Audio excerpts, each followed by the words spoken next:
The sleek, obsidian black Rolls-Royce hummed softly as it idled in the private garage beneath the towering glass headquarters of Vantage Enterprises.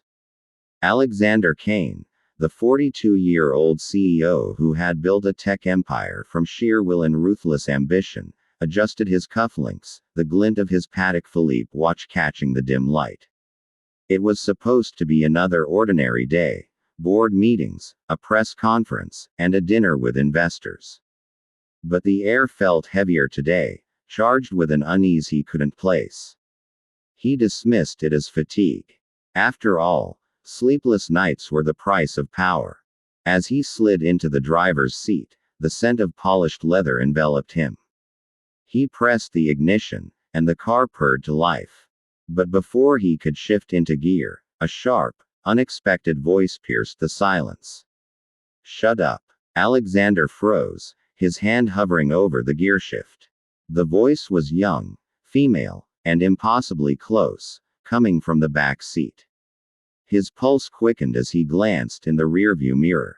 There, in the shadows of the car's plush interior, sat a girl, no older than 10, her dark eyes blazing with defiance.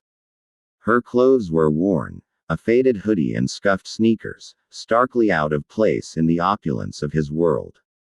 Her small hands were balled into fists, trembling with a mix of fear and resolve. "Who the hell are you?" Alexander demanded, his voice sharp but unsteady. He twisted in his seat, scanning the garage through tinted windows. No one else was there. The security system hadn't alerted him to an intruder. How had she gotten in? The girl didn't flinch. "I said shut up," she repeated, her voice quieter now but no less fierce. "You don't get to talk." Not yet. Alexander's mind raced. A prank. A threat. He reached for his phone, but the girl leaned forward, her small frame radiating an intensity that made him pause. "Don't," she warned. "You call anyone, and you'll never know why I'm here." He studied her, his instincts torn between alarm and curiosity. Her face was smudged with dirt, her dark hair tangled, but her eyes, those eyes held a story, one that seemed to know him in a way that made his skin crawl.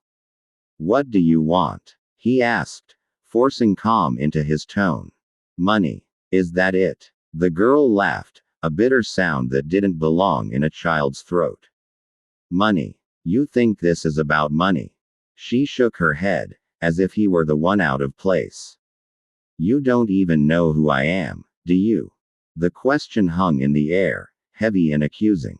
Alexander's jaw tightened. He prided himself on control, on knowing every variable in his meticulously ordered life.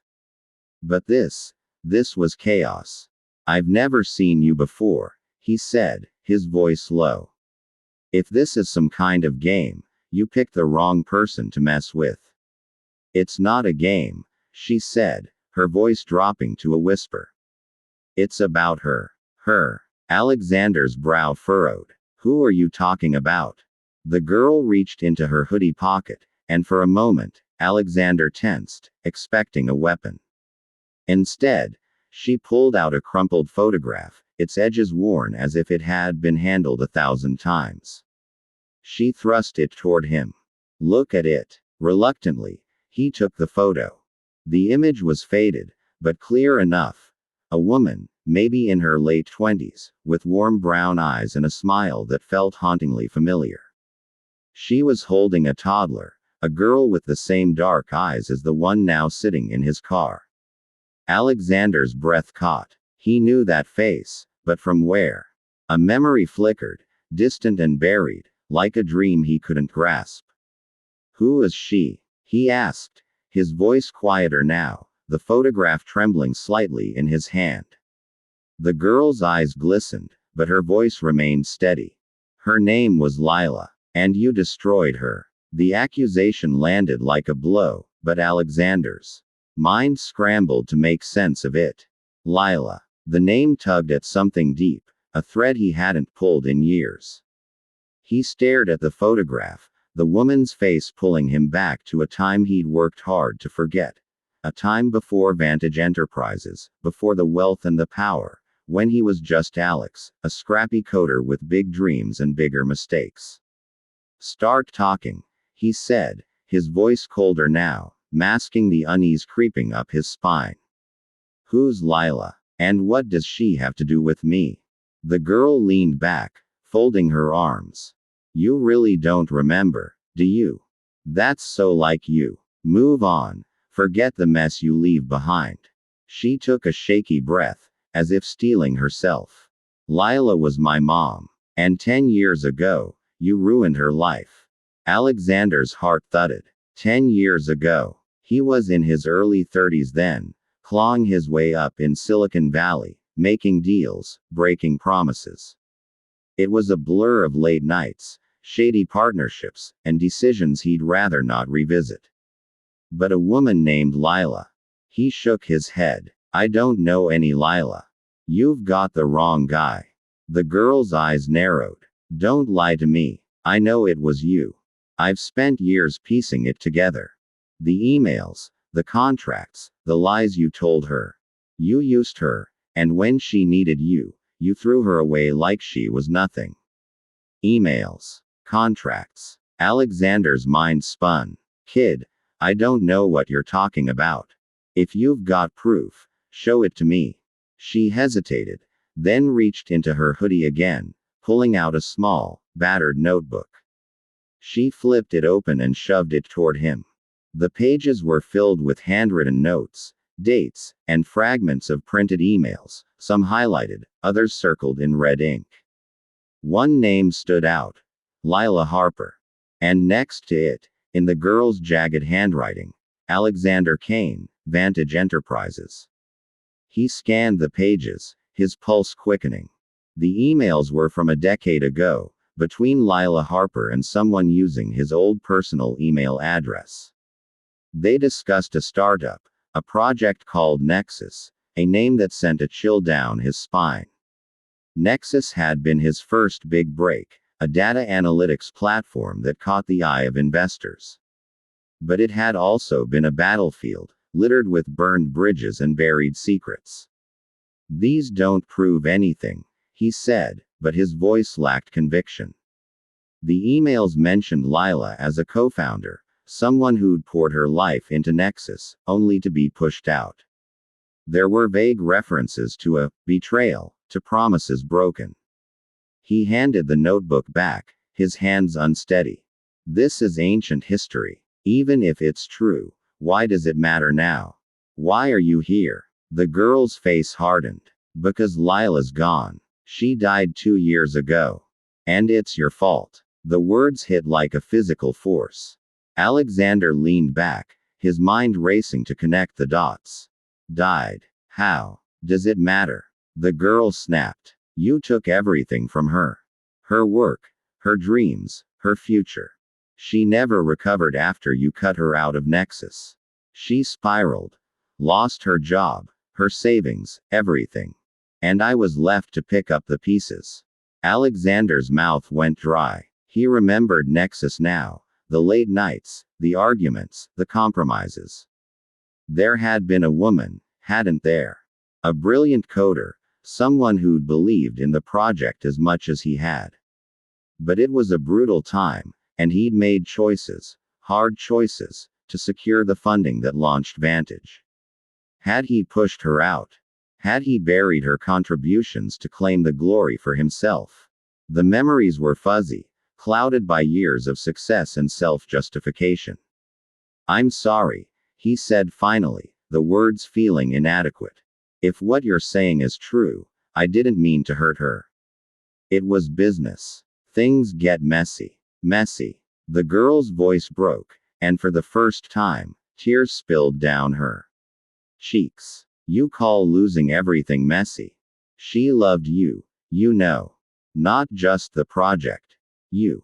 And you broke her. The revelation hit Alexander like a tidal wave. Loved him. He searched his memory, trying to recall Lila's face, her voice. There had been late nights, shared dreams, moments of connection he dismissed as fleeting. Had he missed something deeper? Had he been so focused on winning that he'd destroyed someone who cared for him? I didn't know, he said, his voice barely above a whisper. I swear, I didn't know. The girl wiped her eyes, her anger returning. That's not good enough. You don't get to just say sorry and move on. I came here to make you pay. Pay. Alexander's stomach twisted. What do you mean? She reached into her pocket again, and this time, she pulled out a small USB drive. This, she said, holding it up, has everything. The original Nexus code, the emails, the proof that Lila was the one who made it work. You stole her work, passed it off as yours, and built your empire on it. I'm going to leak it. To the press, to your investors, to the world. By tomorrow, everyone will know what you really are. Alexander's blood ran cold. If what she said was true, this could unravel everything: his reputation, his company, his legacy. He thought of the board, the shareholders, the headlines. You don't understand what you're doing, he said, his voice urgent. This could destroy more than just me. Thousands of people work for Vantage. Their jobs, their families. Don't you dare. She cut him off. Don't pretend you care about anyone else. You didn't care about Lila, and you don't care about me. I don't even know your name, he said, desperation creeping in. It's Mia, she said, her voice trembling but strong. Mia Harper. Lila's daughter. The name hit him like a bullet. Daughter. The toddler in the photograph. The pieces were falling into place, each one heavier than the last. He stared at Mia, seeing Lila in her fierce eyes, her unyielding resolve. Mia, he said softly, testing the name. I'm sorry. I didn't know about you. If I'd known, you would have done the same thing, she said, her voice flat. You don't care about people. You care about winning. The accusation stung because it wasn't entirely wrong. Alexander had spent years justifying his choices, convincing himself that success required sacrifice. But now, faced with this girl, this child whose life he'd unknowingly shattered, he felt the weight of those sacrifices for the first time. What do you want me to do? He asked, his voice raw. Tell me, Mia, how do I make this right? She looked at him, her eyes searching his face for something. Sincerity, perhaps, or a hint of the man her mother had believed in. You can't, she said finally. But you can start by telling the truth. Admit what you did to Lila. Give her the credit she deserves. And then, maybe, I won't destroy you. Alexander's mind raced. Admitting the truth would mean dismantling the myth of his success, risking everything he'd built. But as he looked at Mia, at the pain and determination in her young face, he saw something else, a chance to be more than the man who'd let ambition consume him. I need time, he said, his voice steady now. Give me the USB. Let me look at it, verify what's on it. If it's true, I'll do what you ask. I'll make it right. Mia hesitated, clutching the drive tightly.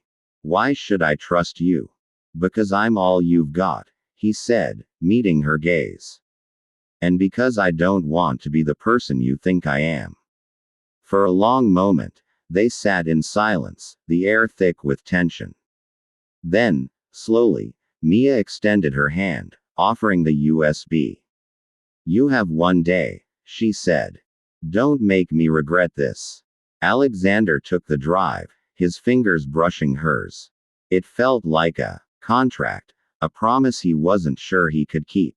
As Mia opened the door and slipped out into the garage, disappearing into the shadows, he sat alone in the car, the USB heavy in his hand. The next hours were a blur. Alexander canceled his meetings, retreating to his penthouse office with the USB. He plugged it into a secure laptop, his heart pounding as files loaded. Code, emails, contracts, all damning. Lila's contributions to Nexus were undeniable, her brilliance woven into the very foundation of his empire. And there, buried in the emails, was the truth. He'd promised her a partnership, only to cut her out when investors demanded a single face for the company. His face. He remembered now. The arguments, her tears, his cold insistence that it was just business. He'd told himself she'd recover, that she'd move on. But she hadn't. And now, Mia was here, demanding justice. As dawn broke, Alexander stood at his office window, the city sprawling below him. The USB sat on his desk, a ticking time bomb. He could destroy it, bury the truth again. But Mia's words echoed in his mind. You broke her. And for the first time in years, Alexander felt something he'd long suppressed: guilt. He picked up his phone and dialed his PR team. Get me a press conference, he said. Today. I have something to say. The press conference was packed, cameras flashing as Alexander took the podium.